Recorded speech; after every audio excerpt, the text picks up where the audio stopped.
এই রহস্য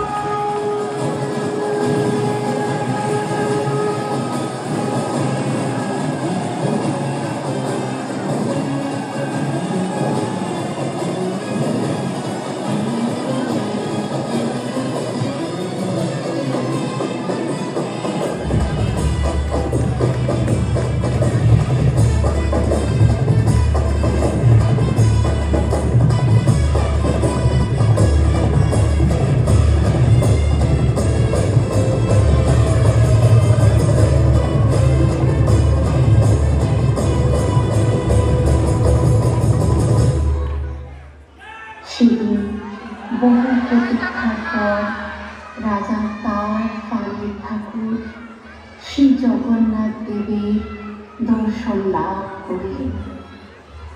প্রভুর দর্শনে তার হৃদয়ের সকল বেদনা, সকল অভিমান অশ্রুধারায় গলে গেল।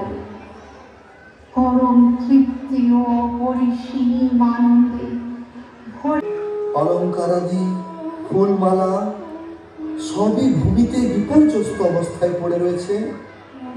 এ কি করে সম্ভব? এমন ঘটনা তো আগে কখনো ঘটেনি।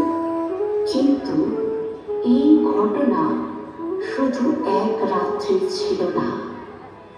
প্রতিদিন গভীর রাত্রে গজপতি রাজা রামচন্দ্র দেব পুরীতে উপস্থিত হতেন, আর প্রতি রাত্রি ভগবান শ্রী জগন্নাথ স্বয়ং তার ভক্তকে দর্শন দেওয়ার জন্য দ্বারে এসে সাক্ষাৎ করতেন।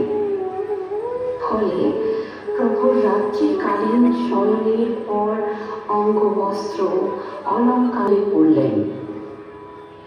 অবশেষে তিনি সমস্ত সংশয় ও উদ্বেগ নিয়ে শ্রী জগন্নাথ দেবের চরণে উপস্থিত হলেন।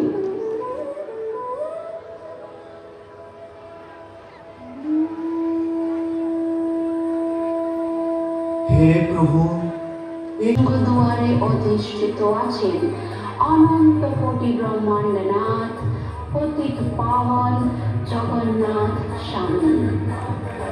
শ্রী পতিত পাবন জগন্নাথ